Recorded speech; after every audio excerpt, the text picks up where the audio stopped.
लेखक की फुफेरी बहन श्रीमती मुन्नी देवी के पति श्री पीताम्बर पंत भारतीय सेना में थे और सिपाही धारा नैनीताल में रहते थे। विवाह कुछ ही समय बाद आपको द्वितीय महायुद्ध में जर्मनी भेजा गया था। युद्ध समाप्त होने के कई वर्ष बाद भी आप घर लौट कर नहीं आए। आर्मी हेडक्वार्टर्स की सूची में आपका नाम लापताओं में प्रकाशित हुआ कि विश्वसनीय प्रमाण उपलब्ध न होने से मृतकों में नहीं कुछ महिलाओं ने मंत्री जी को प्रत्येक सोमवार के दिन मंदिर में शिव पूजन और उपवास रखने का सुझाव दिया था, जिसे आप बराबर करती आ रही थी। कुछ वर्ष व्यतीत हो जाने पर लोग उन्हें श्रृंगार उतारने की सलाह भी देने लगे। एक बार जाड़ों में आप अपने पिता के पास लखनऊ में निवास कर रही थी। एक सोमवार के दिन आप किसी महिला के साथ मनका महादेव के पूजन को जा रही थी। रास्ते में गोमती के किनारे बालू पर आपने एक स्थूलकाय साधु को पड़ा देखा। आपको देखकर अपना हाथ हिलाते हुए वह आपको अपने पास बुला रहा था। आपको वहां जाने में संकोच हो रहा था। इतने में उसने अपने एक भक्त को भेजकर आपको बुलवाया। आपने वहां जाकर उन्हें नमन किया ही था।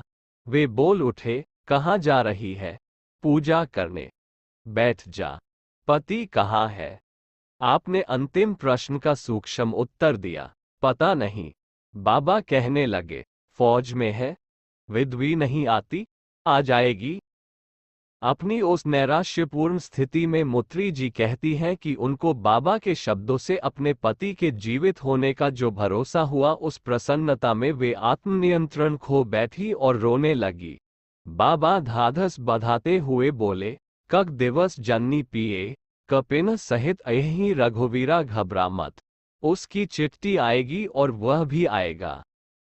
घर जाकर आपने ये दास्तान अपने पिता को सुनाया। उन्होंने कहा, वे बाबा नीब करौरी थे। जब उन्होंने ऐसा कहा है तो ये होकर रहेगा। इसके कुछ समय बाद ही आपको अपने पति का पत्र प्राप्त हुआ और कुछ महीने बाद एक दिन वे स्वयं आ गए। पंत जी ने बताया कि वे युद्ध में बंदी बना दिए गए थे। एक दिन उनके पहरेदार ने स्वतः आकर उनसे कहा कि वह रात में आकर उन्हें भाग निकलने का मौका देगा और वे इसके लिए तैयार रहें। इस प्रकार भागकर अनेक मुसीबतों का सामना करते हुए वे घर पहुंचे थे। ये सब बाबा की प्रेरणा शक्ति का चमत्कार था। इस घटना के बाद कभी कभी बाबा मुत्री देवी के घर नैनीताल में आते रहे और यहीं मुत्री जी ने लेखक की चाची का परिचय बाबा से कराया, जो बाद में उनकी अनन्य भक्त हो गई। इसी प्रकार की एक घटना कानपुर में भी हुई, जिसका पूर्ण विवरण अभी प्राप्त नहीं हो पाया। इस प्रसंग में बाबा ने एक फौजी अफसर के जीवित रहने का आश्वासन उसके संबंधियों को दिया था। बाबा के कथन पर उन्होंने 2 वर्ष तक फौजी अफसर के आने की प्रतीक्षा भी की। अंत में उसकी पत्नी का दूसरा विवाह कर दिया गया। जब बाद में वह व्यक्ति शत्रु के बंदीगृह से छुटकारा पाकर घर आया तो सभी लोगों को अपने उतावलेपन पर ग्लानि हुई।